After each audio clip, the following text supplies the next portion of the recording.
I মুচি, আমার জুতাটা একটু পালিশ করে দে তো। জি আপা দেন।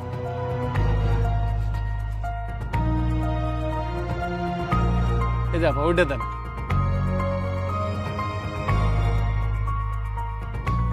এই দেন না কত হয়েছে? আপা 70 টাকা। এই নাও 100 টাকা, বাকি 30 টাকা তোমার বকশিস।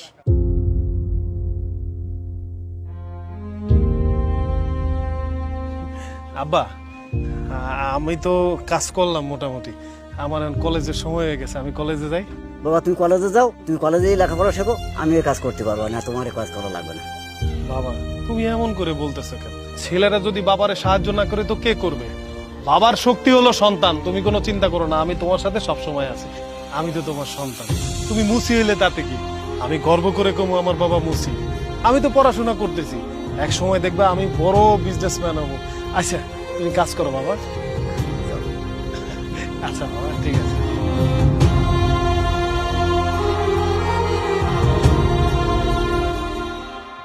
আচ্ছা আমাকে বিয়ে করতে তো আপনার কোনো সমস্যা নেই?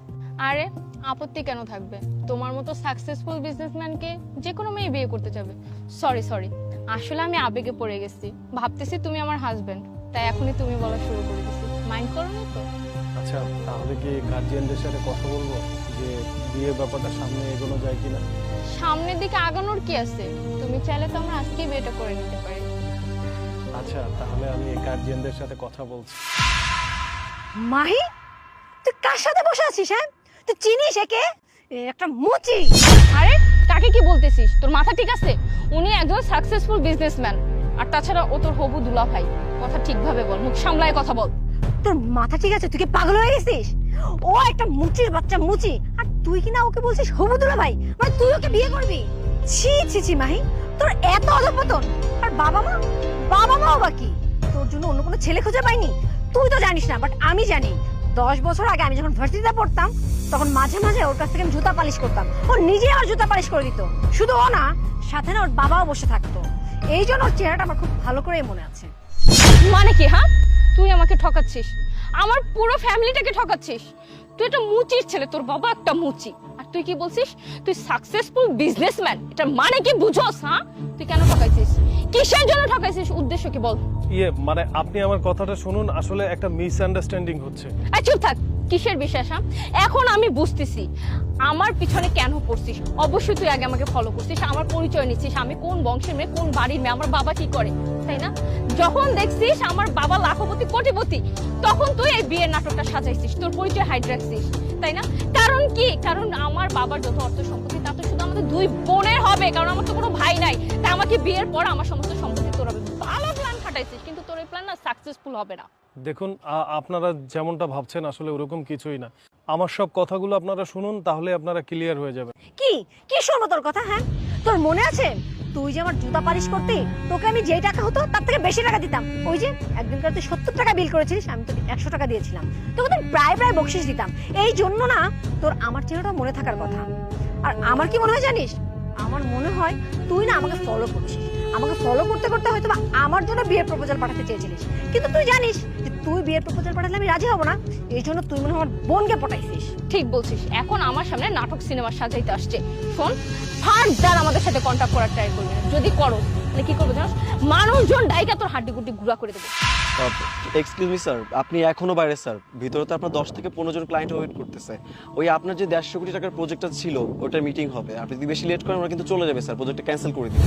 আরে ভাই, আপনারও কি মাথা গেছে নাকি? হ্যাঁ, কাকে স্যার বলতেছেন? একটা মুচির বাচ্চাকে স্যার বলতেছেন? আপনি জানেন ওটা মুচি। আরে আপনি কাকে কি বলতেছেন? উনাকে স্যার বলবো তো কাকে বলবো? উনি তো আমাদের কোম্পানি স্যার। ও আচ্ছা, বুঝতে পারছি। এটাও তোর প্ল্যানের একটা অংশ। আগে থেকে প্রি প্ল্যান করে রাখছিস, যেভাবে হোক আমার তোকে পটাইতে হবে, তাই এই ছেলেটাকে রেডি করে রাখছিলি, তাই না? এক্সকিউজ মি ম্যাডাম, আপনি কিন্তু একটু বেশি বলতেছেন।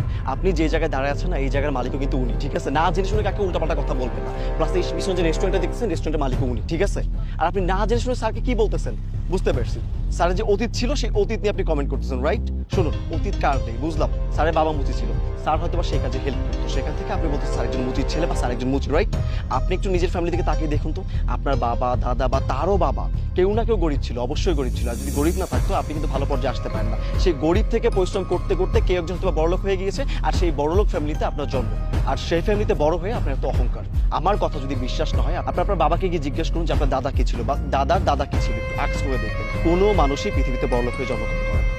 তাই আপনাকে আবারও বলছি, আপনি এতক্ষণ স্যারের সাথে এই ব্যবহারটা করছেন, সেজন্য ক্ষমা চান স্যারের কাছে। আপনার এই ব্যবহারটা করা একদম উচিত হয়নি। স্যারের জায়গায় যদি আমি থাকতাম, আমি যে কি করতাম আপনার কোনো আইডিয়া নেই।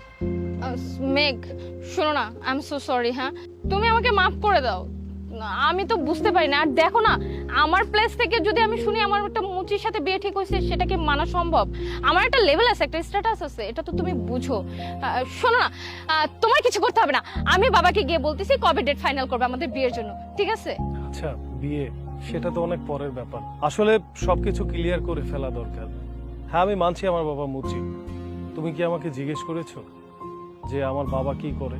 তোমার ফ্যামিলি আমার ফ্যামিলি অবশ্যই জেনে শুনে আমাদের বিয়েটা ঠিক করেছিল, তাই না? আমাদের দুজনকে কথা বলে ক্লিয়ার করতে বলেছিল।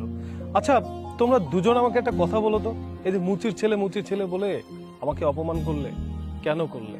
হ্যাঁ, আমি মানছি, আমি যখন ভার্সিটিতে পড়তাম আমার বাবা অনেক অসুস্থ হয়ে পড়েছিল। আমি মাঝে মধ্যে বাবার কাছে হেল্প করতাম, এই জন্য জুতা সেলাই করা, জুতা পালিশ করা সবই করতাম। কই, আমি তো কখনো ঘৃণা করিনি আমার বাবাকে, কারণ আমি উচ্চ শিক্ষিত ছেলে। আচ্ছা, বাবার কাছে যদি সন্তান হেল্প না করে তাহলে কে করবে বলেন? আচ্ছা, যাই হোক, এসব জিনিস তোমরা বুঝবা না, তোমাদের মোটা মস্তিষ্কে এসব কথা ঢুকবে না, কারণ তোমরা তো মানুষকে ছোট করেই অনেক আনন্দ পাও। জানো, আমি আজকে 1000 কোটি টাকার মালিক, শুধু একটাই কারণ, আমার বাবা মায়ের দোয়া আমার সাথে আছে। আমি কখনো ভাবিনি বাবা মা যদি রিক্সা চালক হয়, মানুষের বাসায় কাজ করে, বাবা মা সবসময় বাবা মা। বাবা মাকে কখনো তুচ্ছ করে ছোট করে কথা বলা যাবে না। যাই হোক, ভালো থেকো তোমরা। চলো স্যার।